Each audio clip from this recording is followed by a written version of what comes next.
agora vamos aquietar os nossos corações e nos concentrar para a prece. Amado Mestre Jesus, obrigada por mais uma oportunidade dessa encarnação.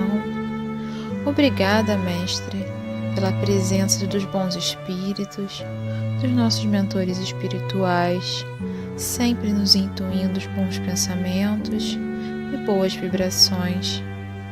Senhor, que nós possamos estar com as nossas mentes e os nossos corações abertos para receber essas palavras e esses ensinamentos que serão trazidos nesse estudo de hoje. Com a sua permissão, a gente inicia o estudo. Obrigada, graças a Deus. Agora vamos ver uma história que fala um pouco mais sobre a vida de Dona Ivone. Vamos lá? Hoje nós trouxemos uma história Ivone do Amaral Pereira. E nós temos a recordação dela assim. A história de Dona Ivone começa com Dona Ivone muito bebezinha. Bebezinha, tinha dias de vida.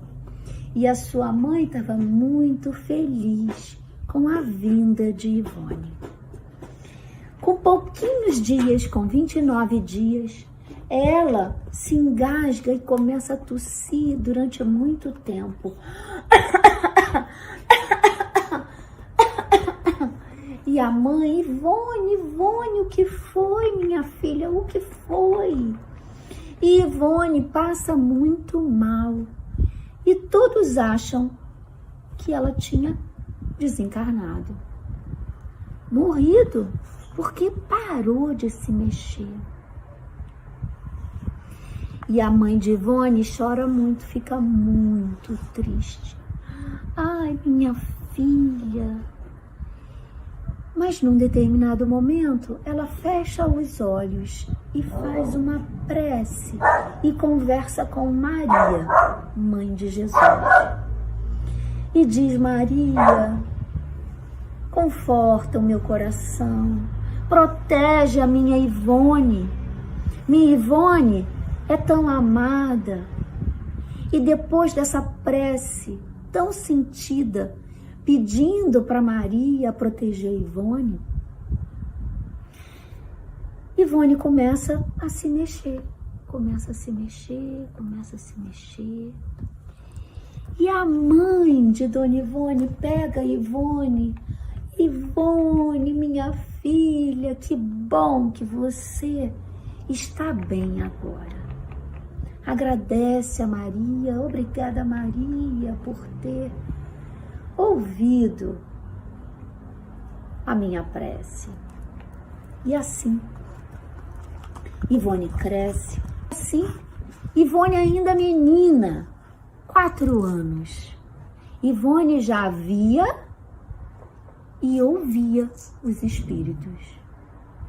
Muitos apareciam, como Charles, como outros. E ela, desde pequena, foi percebendo que, durante a morte, só o corpinho morre, porque somos espíritos imortais. Ela foi crescendo e, muitas das vezes, conversava com o Dr. Bezerra de Menezes. Já com mais idade, com 12 anos, ela recebe do seu pai um exemplar do Evangelho segundo o Espiritismo. Recebe o Livro dos Espíritos e começa a estudar a doutrina trazida pelos Espíritos. E assim, Ivone foi crescendo.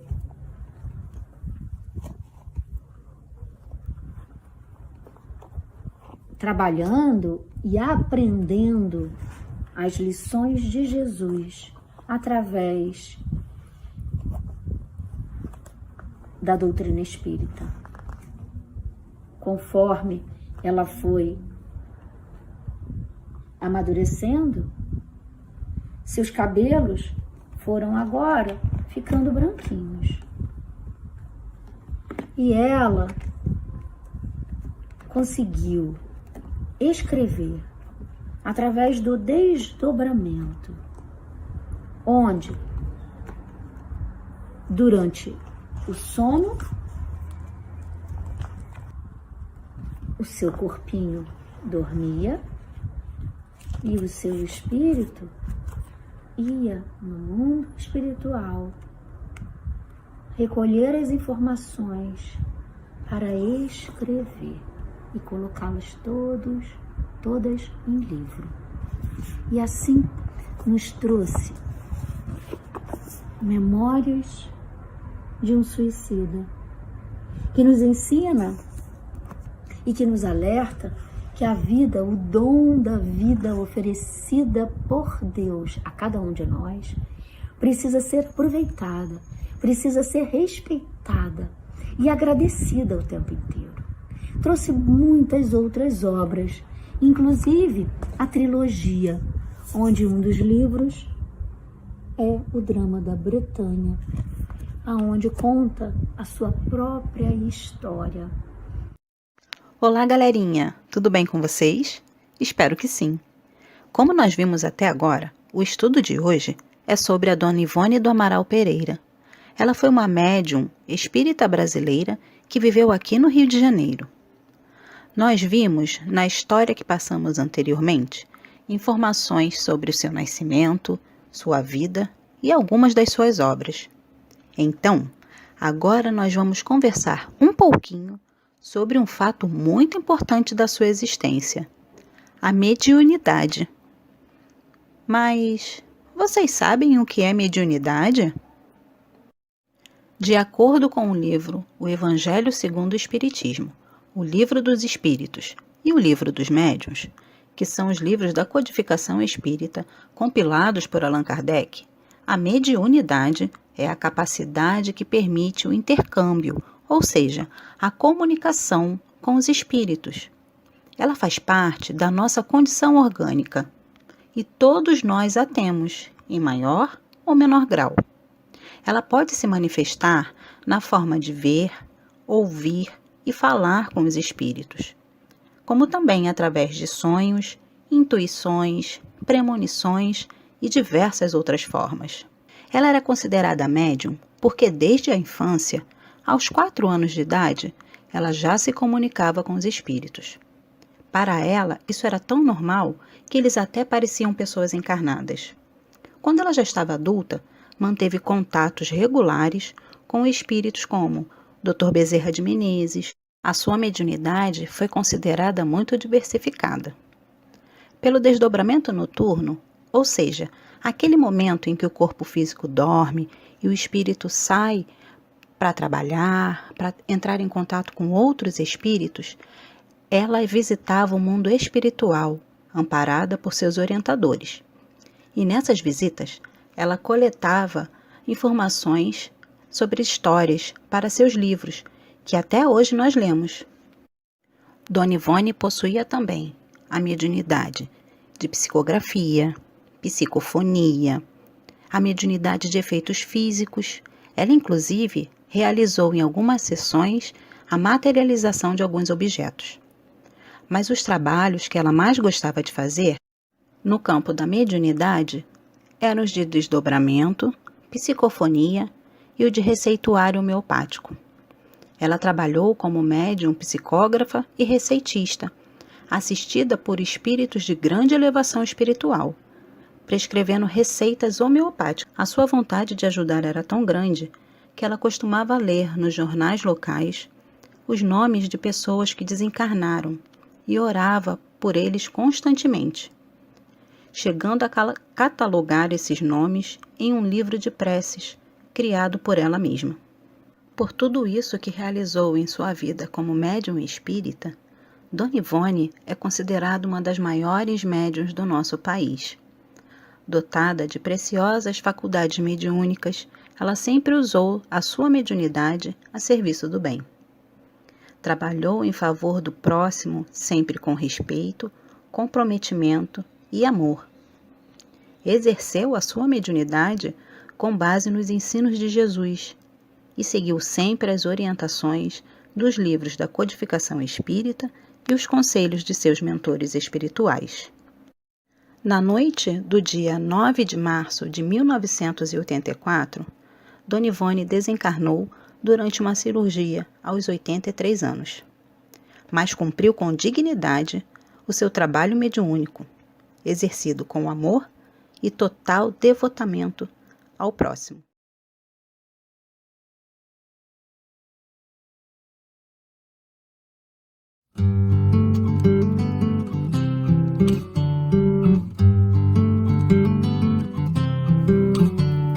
Quantos exemplos, quantas lições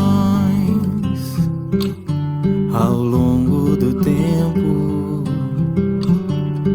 quantos de nós perderam o medo de se entregar ao simples ato de amar. Tantos carinhos e tantos acenos estão ao alcance das mãos. Um jeito de olhar, um abraço de irmão. E quando um sorriso transforma o dia daquele que vive tão só. Gestos pequenos, você percebeu, são grandes mensagens de Deus. Gestos pequenos, você já notou, são grandes sementes de amor. Quantos exemplos, quantas lições ao longo do tempo. Quantos de nós perderam o medo de se entregar ao simples ato de amar? Viram no outro um espelho de si, mesmo com pouco e nada a esperar. Encontraram no amor uma chance real de viver a felicidade.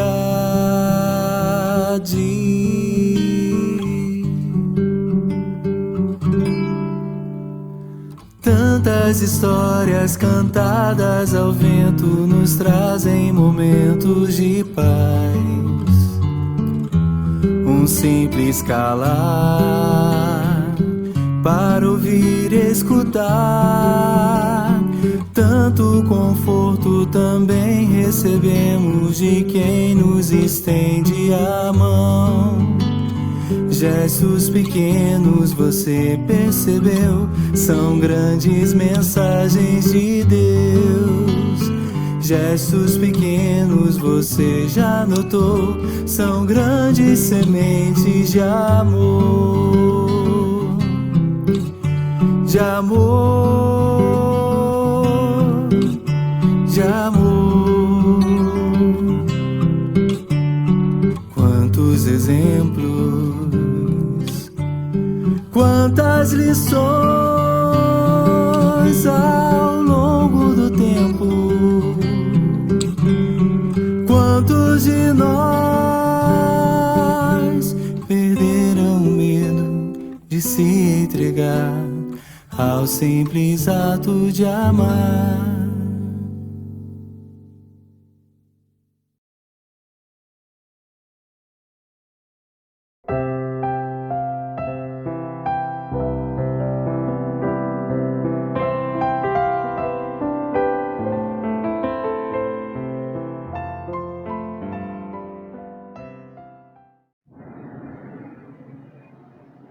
Olá, sejam bem-vindos à reunião virtual do Centro Espírita Miguel. Eu sou Fátima Queiroz, estou aqui dando as boas-vindas, desejando que todos estejam bem e que permaneçam e melhorem cada vez mais, né, usufruindo das vibrações e dos ensinamentos que nós vamos ouvir hoje na palavra do nosso companheiro João Dião. Ele vai falar para a gente sobre a parentela corporal e a parentela espiritual. E a gente sabe assim da dedicação, né, de todos os expositores para fazerem uma explanação o mais próximo possível da nossa realidade, trazendo esses ensinamentos, né, auxiliando no nosso dia a dia. Então, sejam todos bem-vindos. Nós convidamos, como sempre, a ingressarem um pouquinho antes, às 19h45, para a evangelização, né, de crianças, jovens e nós adultos, né, virtualmente.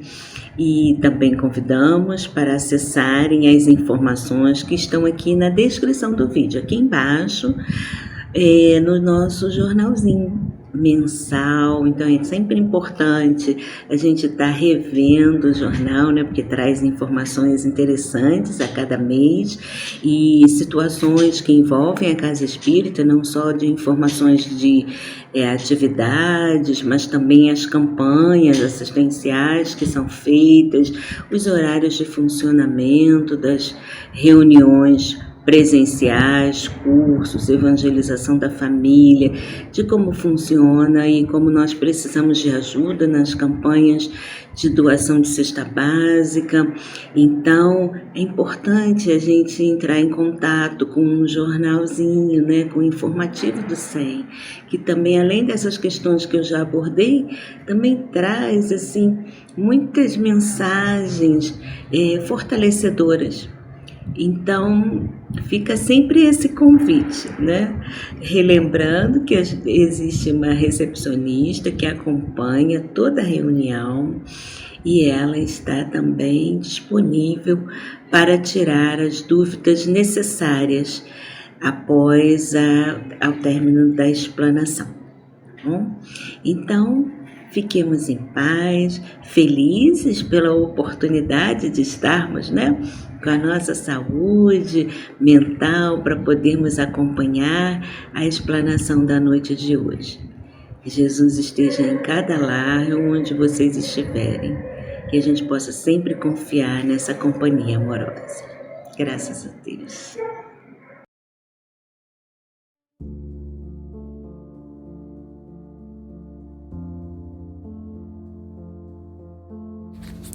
Do livro Fonte Viva, de Francisco Cândido Xavier, pelo Espírito Emmanuel.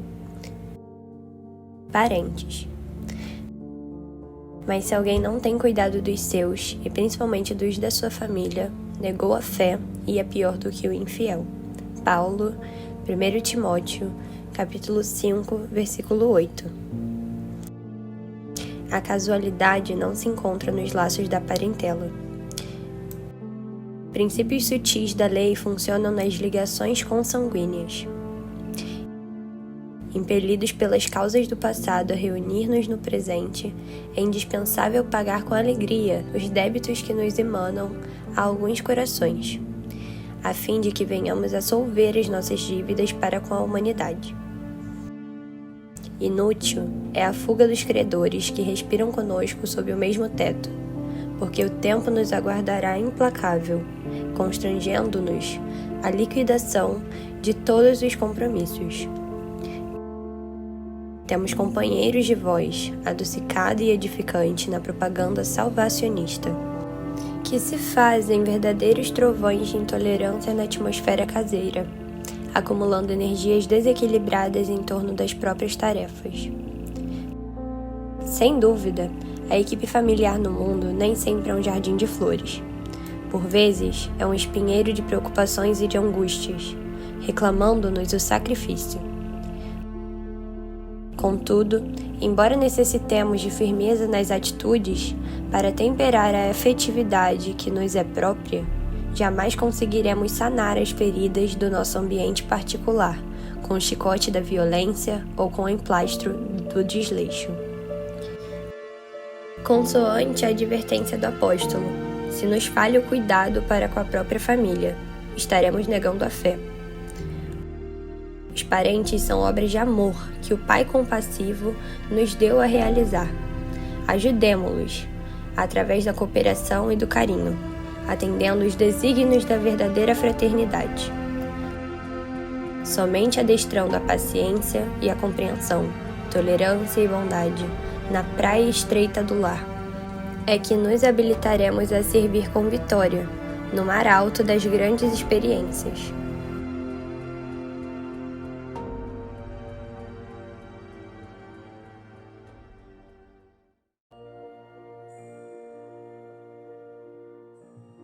Mestre Jesus, queridos amigos espirituais, elevamos nosso pensamento a Ti para rogar a Tua assistência para todos nós que estamos aqui buscando o esclarecimento, o consolo, a orientação por meio da doutrina espírita e dos ensinamentos de Jesus.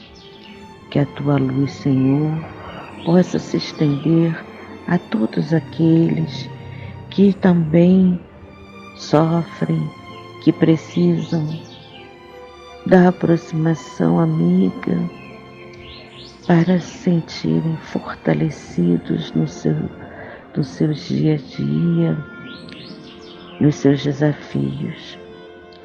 Obrigada, Senhor, por podermos estar participando com serenidade, com alegria, com fortalecimento da nossa coragem e ampliando cada vez mais a compreensão sobre as nossas dificuldades e sobre tanto que recebemos.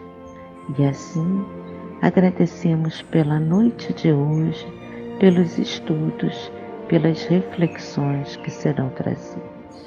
Graças a Deus.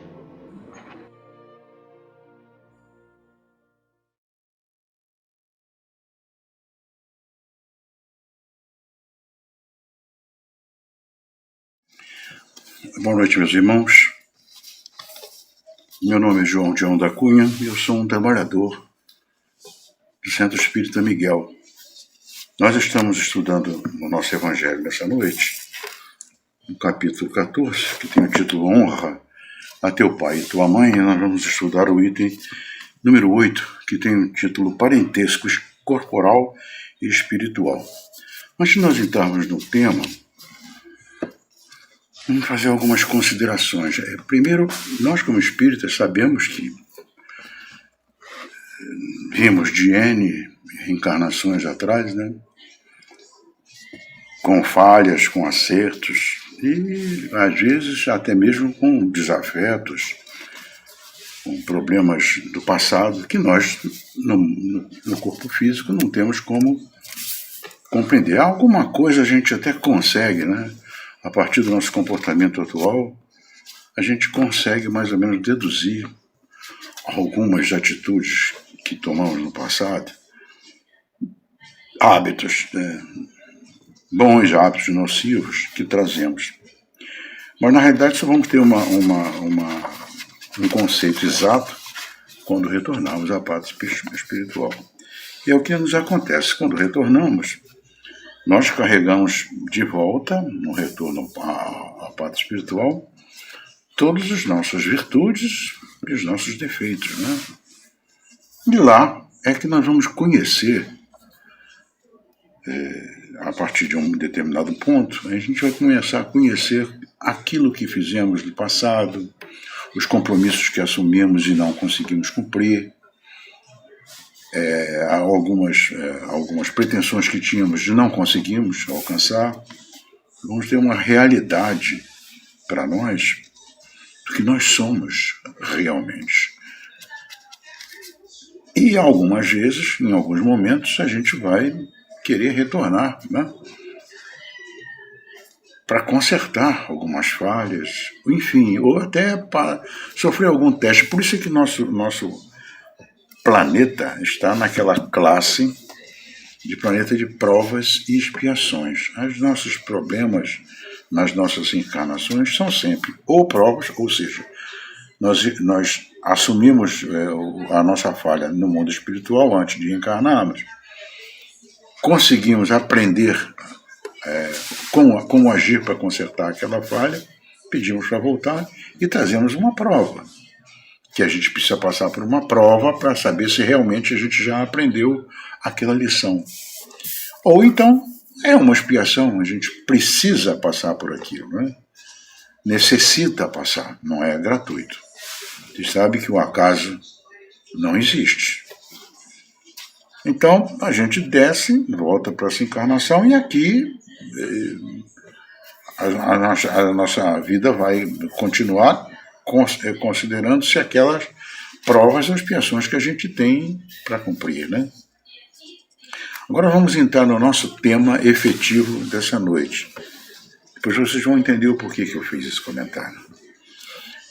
O nosso livro diz assim: os laços de sangue não estabelecem necessariamente os laços espirituais. O corpo procede do corpo, mas o espírito não procede do espírito, porque o espírito já existia, né? Bom, o espírito já existia antes da formação do corpo.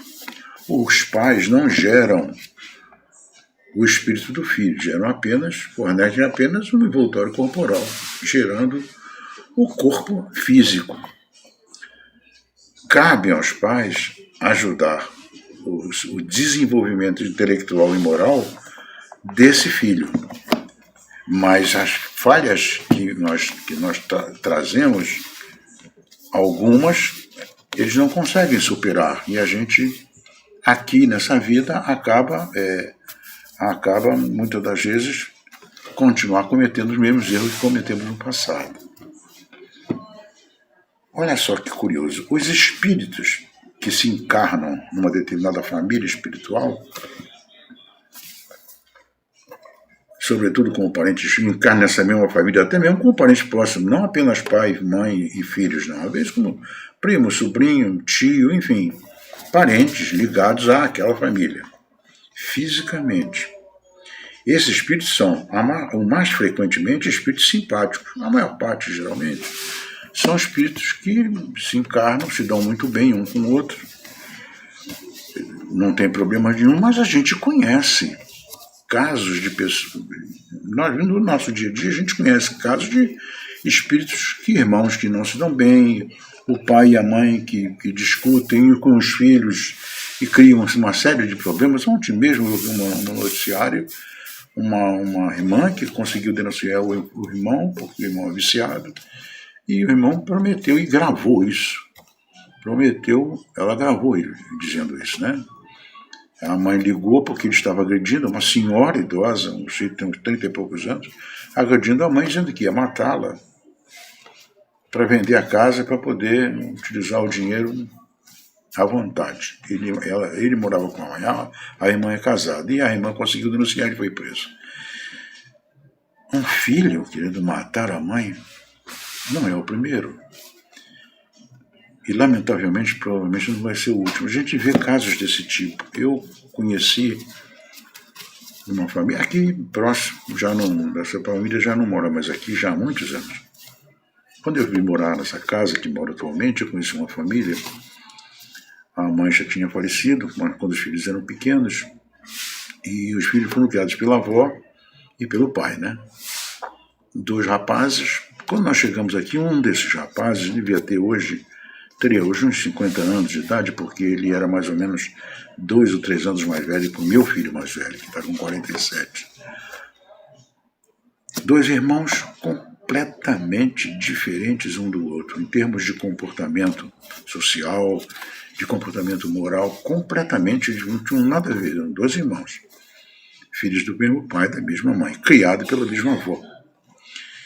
Um já casado, tem filho, já não mora mais aqui, a avó já faleceu há alguns anos. E o outro, quando nós chegamos, já dava para reconhecer que ele era um menino problema. Ele brigava com os outros, fazia bullying com todos os irmãos com as pessoas, com os colegas na rua. Ainda eu tinha 8, 9 anos de idade, não tinha mais que isso. E foi com o passar do tempo, em pouco tempo, ele acho que ele desencarnou, não tinha 30 anos, com certeza, tinha 20 e tantos anos. Com o tempo ele acabou se misturando com malfeitores da região aqui, acabou antes dos 30 anos, já tinha desencarnado, recebeu um monte de tiros, não sei qual foi o problema, e tinha morrido.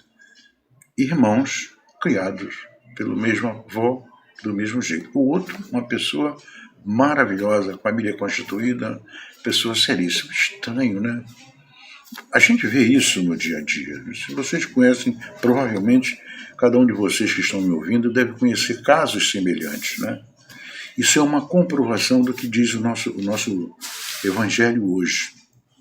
Vamos dar continuidade. Como eu disse, os espíritos, quando eles se encarnam numa mesma família, sobretudo como parentes próximos, pai, mãe, filho, tio, sobrinho,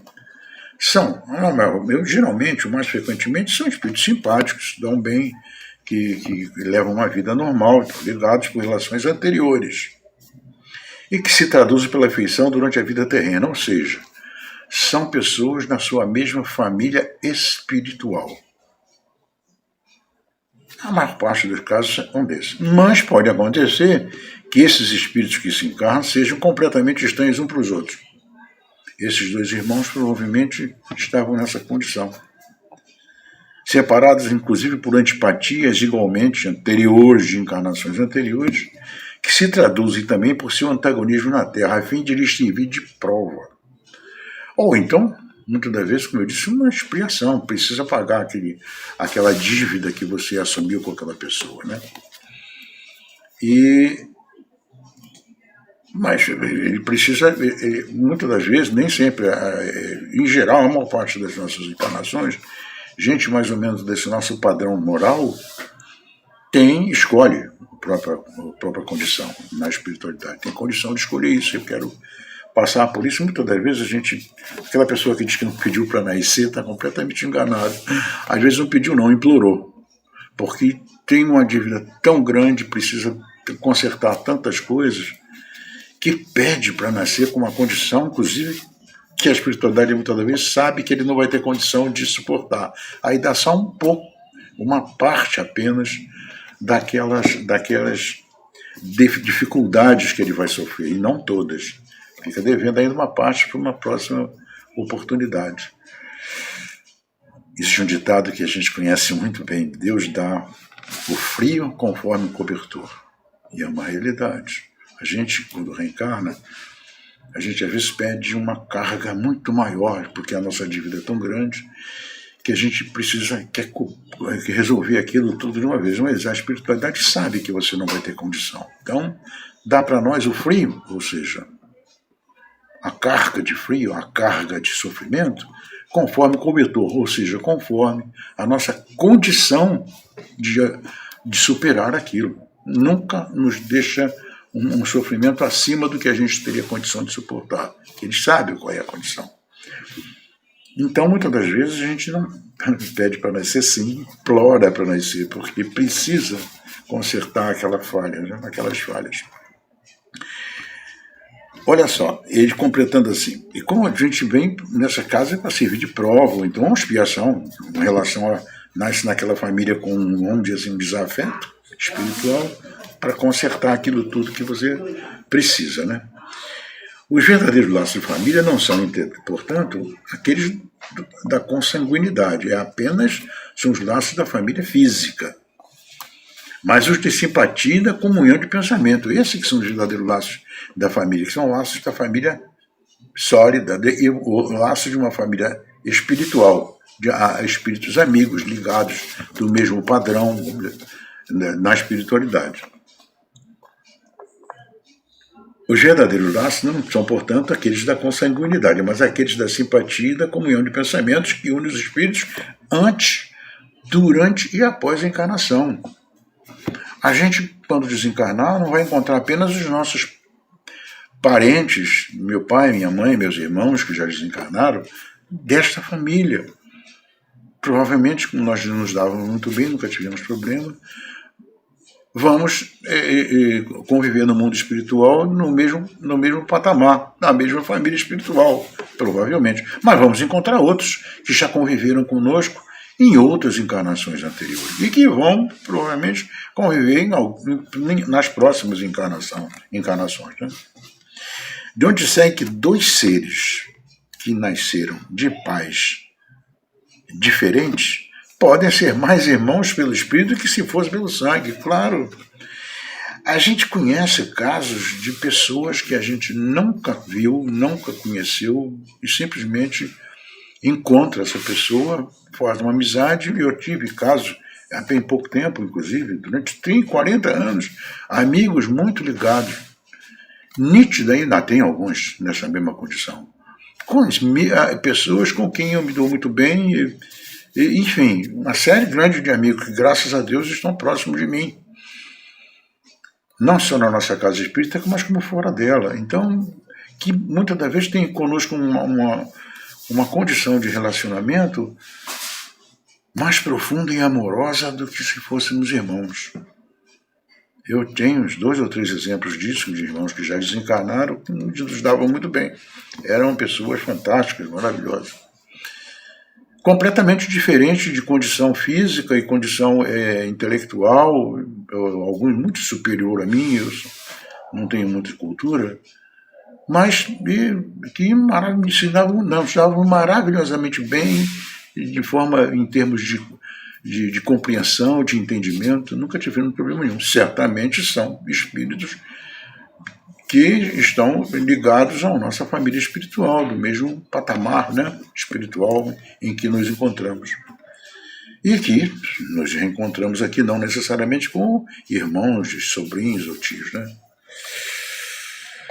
Como eu disse, aqui o nosso Evangelho diz assim: de onde se segue que dois seres que são nascidos de pais diferentes podem ser mais irmãos pelo espírito do que aqueles como se fossem realmente espíritos consanguíneos, né? Irmãos consanguíneos.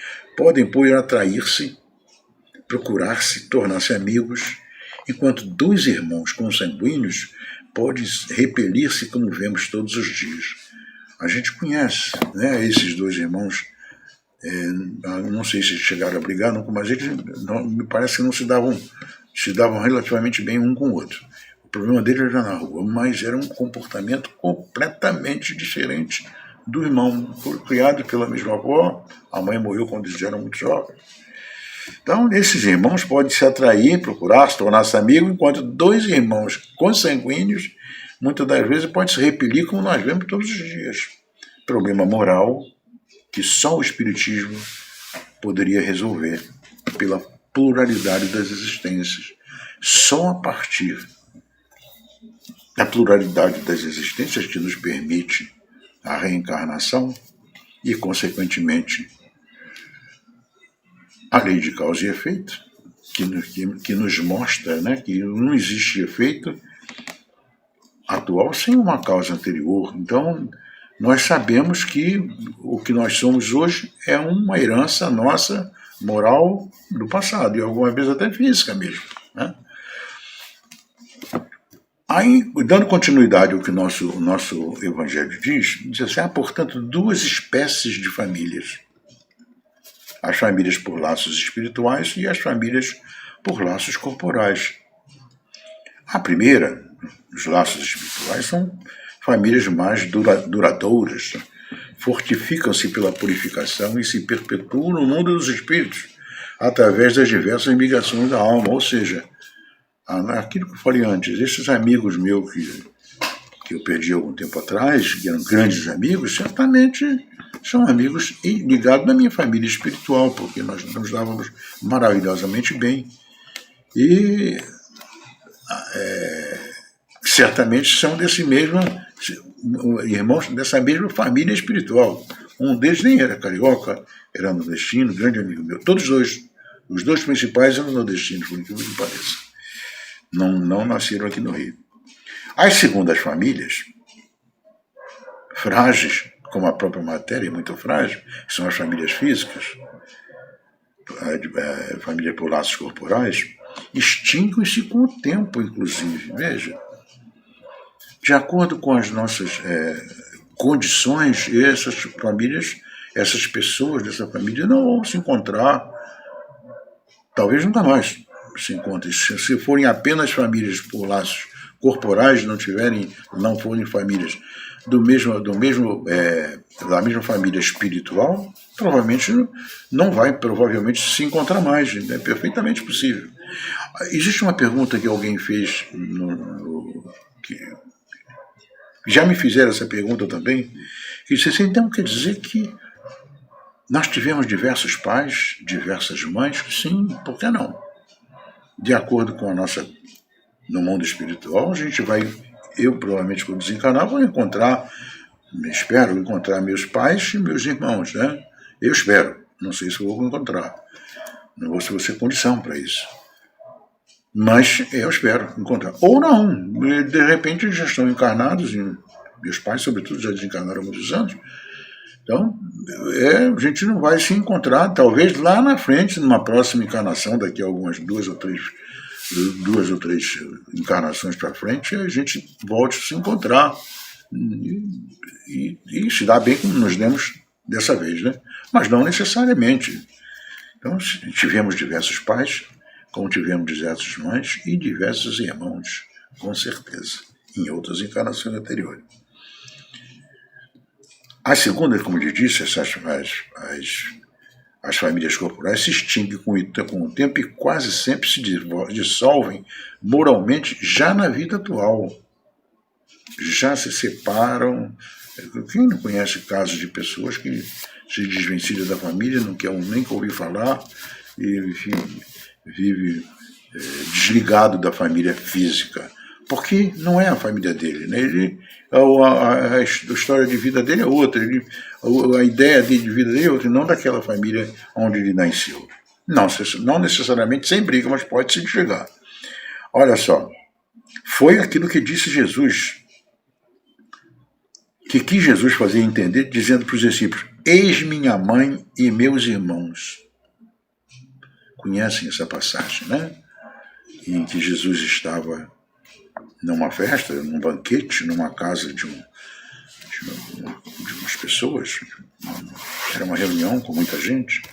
De repente chegaram a família de Jesus, se apresentou e queria falar com ele. E alguém disse: olha, sua família o está procurando. E então Jesus disse essa frase: eis-me, apontando para os outros que estavam com ele, que eram conhecidos, amigos, eis minha mãe e meus irmãos, ou seja, a minha família pelos laços espirituais. Pois quem quer que faça a vontade de meu Pai que está nos céus é meu irmão, minha irmã e minha mãe. Veja bem, existe, eu não sei, infelizmente eu não sei dizer qual, mas tem um dos evangelhos apócrifos. Vocês sabem que o nosso a Vulgata Latina, e Jerônimo, quando fez a Vulgata, criou a Vulgata Latina, que gerou o Novo Testamento, ele não utilizou todas aquelas informações, a gente chama de evangelhos, histórias contadas por outros discípulos ou apóstolos de Jesus. Ele utilizou-se apenas de 4. 2 nem eram apóstolos, só Mateus e Tiago que eram apóstolos. Marcos não era. Marcos era no máximo, pelo que diz um desses que se diz em um desses evangelhos apócrifos, Marcos era filho de um homem rico. Dizem essa informação, é uma informação curiosa. Marcos era filha do dono da casa em que aconteceu, era um homem que tinha um abastado, em que aconteceu a última ceia, na Quinta-feira Santa, como nós conhecemos, né? Ele era era jovem, muito jovem o Marcos, e era provavelmente um discípulo daquele grupo de discípulos que acompanhavam Jesus, não era um dos apóstolos. E Lucas menos ainda, Lucas nem conheceu fisicamente, não conheceu Jesus, todo o evangelho de Lucas foi baseado nas conversas que ele teve, sobretudo, além de João, em Éfeso, porque João esteve em Éfeso junto com ele, junto com Maria e com a mãe de Jesus, sobretudo com a mãe de Jesus, né? Então foi o evangelho dele. Agora, dizem, me parece que tem 15 ou 16 evangelhos diferentes, né? E num desses evangelhos é explicado uma história curiosa a respeito de Jesus. Até hoje, ninguém conseguiu explicar isso. Com exatidão, ninguém conseguiu explicar. Num desses evangelhos, é contado que o pai de Jesus, José, faleceu num acidente. Ele virou, depois de um certo tempo, ele entregou a carpintaria ao Jesus e ao Pedro, e ao Jesus de Tiago, e acho que, se não me engano, ao José. Porque era típico na época de Jesus, os pais ensinavam a própria profissão aos filhos, homens, né? E eles davam continuidade. Então, Jesus, ele tinha uma carpintaria, deixou a carpintaria entregue a Jesus e Tiago, e acho que a José, se não me engano, que já trabalhavam com ele, né? Com o trabalho de carpintaria, e passou a ser mestre de obra, construir casas. Montou um grupo de pessoas e começou a construir casas. Ele teria falecido quando Jesus tinha aproximadamente 16 anos de idade, quando José faleceu, quando ele desencarnou, através de um acidente que ele teve numa obra, numa cidade próxima. Então, curioso, se vocês verem a história de Jesus vai do nascimento, mais ou menos, 12 anos, quando ele foi fazer o Bar Mitzvah, que ele teve a mãe perdeu, ele viu encontrado ele no templo dando lição com 12 anos de idade para todas aquelas pessoas, aqueles doutores da lei no templo, né?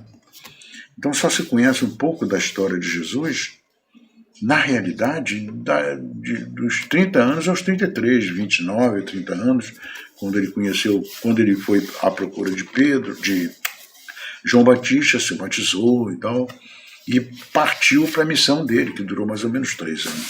Existe um hiato entre esses 16 anos e esses 20 e tantos anos na vida de Jesus. Existem N afirmativas que ele teria vivido entre os essênios, mas são tudo afirmativas sem nenhuma base.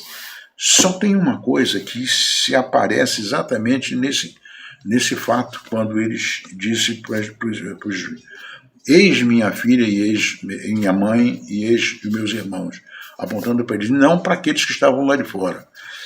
Isso é uma comprovação da família espiritual e da família material, a família física e a família espiritual.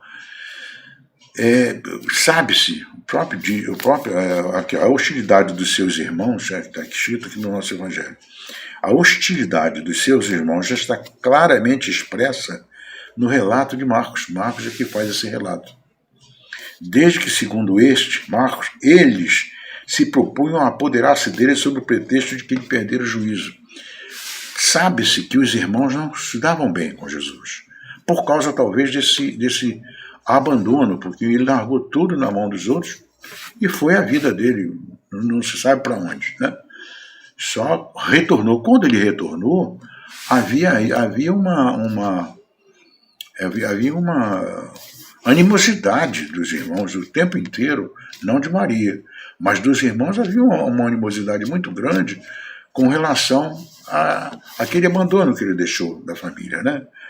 Isso consta de um desses evangelhos apócrifos, não foi aproveitado por São Jerônimo, porque achou que não era compatível, né, com a história de Jesus.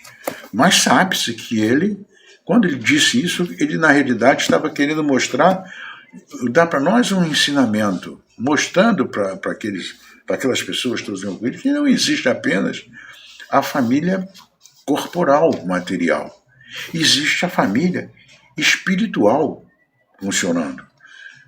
As pessoas que se encontram aqui, não só a família moral, como as famílias espirituais também se encontram. E provavelmente alguns desses irmãos não pertenciam àquela estrutura moral de Jesus. É outra coisa, completamente diferente. Então, não tinham lá a mesma animosidade, uma certa animosidade com relação a ele. Por isso que diziam, eles diziam assim, a hostilidade desses irmãos está claramente expressa, e a afirmativa de Marcos, claramente expressa no relato de Marcos, desde que, segundo Marcos, eles se propunham a apoderar-se dele sob o pretexto de que ele estava maluco, ele perdeu o juízo, que ele não sabia o que estava fazendo, por causa daquelas pregações que Jesus vinha fazendo, aqueles ensinamentos que Jesus dava, né? Avisado que foi de que os irmãos haviam chegado e conhecendo o sentimento deles a seu respeito, era natural que ele dissesse, referindo-se aos discípulos em sentido espiritual: eis os meus verdadeiros irmãos. Aqueles discípulos que estavam com ele e aquelas pessoas que estavam com ele naquela solenidade, aquele banquete. Sua mãe os acompanhava e Jesus generalizou o ensino: meus irmãos e minha mãe. O que não implica necessariamente que ele pretendesse que a sua mãe, segundo o sangue, não lhe fosse segundo o espírito, ou seja, só merecendo a sua indiferença. Nada. Ele não quis dizer com isso que a mãe não pertencia à família espiritual dele. Ele quis mostrar que muitas das vezes as pessoas convivem nesse meio e que são de famílias espirituais diferentes daquela família física, daquela herança física daquelas pessoas. Então, a gente vê nesses ensinamentos aquela condição, né, que Jesus passou para nós com essa afirmativa que está lá em Marcos. Aliás, uma comprovação de uma afirmação que existe no Livro dos Espíritos, curiosa. Isso é uma comprovação de que nenhum de nós não pediu para nascer. Ninguém nasce por acaso em uma família com problema em que você tem cada problema, é porque tu precisava passar pelos problemas. Ou uma família feliz. Você nasce, mas não é por acaso. O acaso não existe. O acaso não é nada. Aqui, no Livro dos Espíritos, está aqui uma afirmativa, a pergunta de número 8. Olha só, havia um comentário do Kardec no início dos contatos com os espíritos, fez essa pergunta, fez o que é Deus?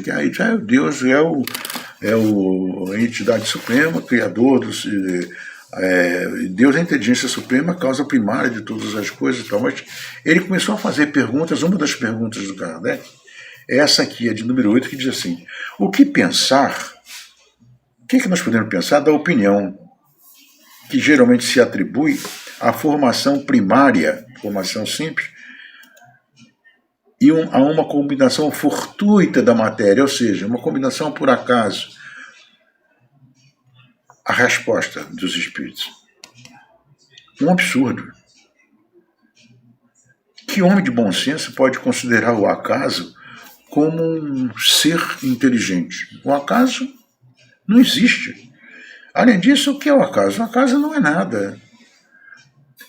Tudo que nós sabemos, que nada acontece por acaso. Tudo que nos acontece estava previsto para acontecer daquela forma.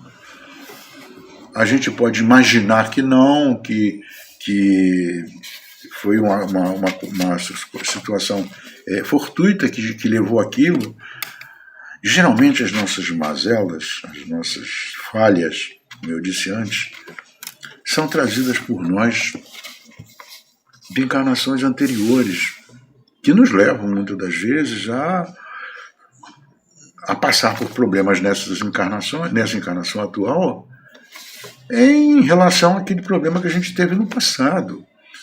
Não existe o acaso. Tudo, até o nosso momento do desencarne, até o nosso tempo de vida, pode haver uma pequena moratória muito rápida, de muito pouco tempo, de sobrevivência, algumas horas a mais do que devia, mas até mesmo o nosso momento do nosso desencarne estava programado, não era por acaso. A gente só não soubemos não, no mundo espiritual, mas quando a gente reencarna, você esquece tudo aquilo que você passou no mundo espiritual, desaparece, você esquece tudo aquilo. Então, não se preocupem que o acaso não existe. Ninguém nasce em uma família com problemas entre irmãos gratuitamente por causa dessa característica que o nosso Evangelho nos mostra. Existe a família, o parentesco corporal e o parentesco espiritual, o que gera famílias muito bem unidas e outras nem tão desunidas, nem tão unidas como nos mostra o nosso Evangelho. Nós ficamos por aqui, agradecemos pela atenção de todos e rogamos ao nosso Pai de misericórdia que esse amor que nos envolve nesse momento permaneça com todos. Uma boa noite.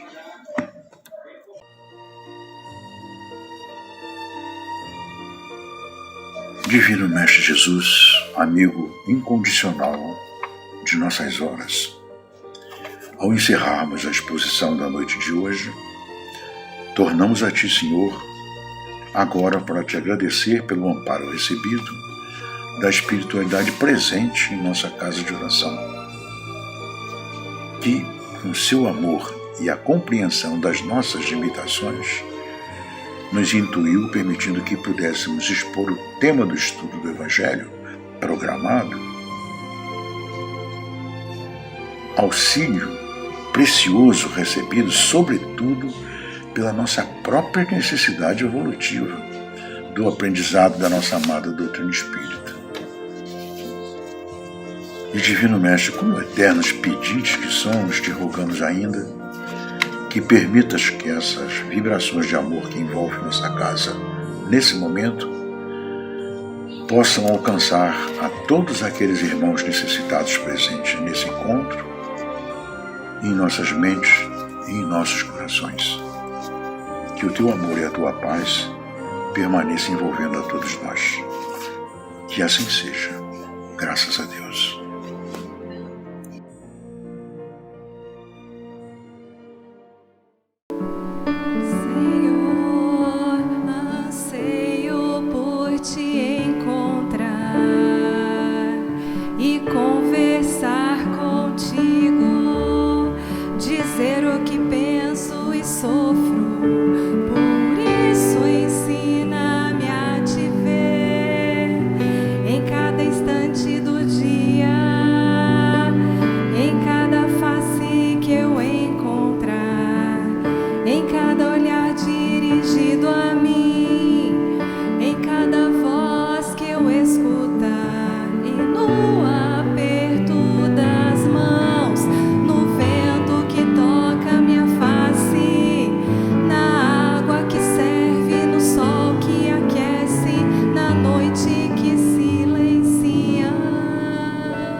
Jesus.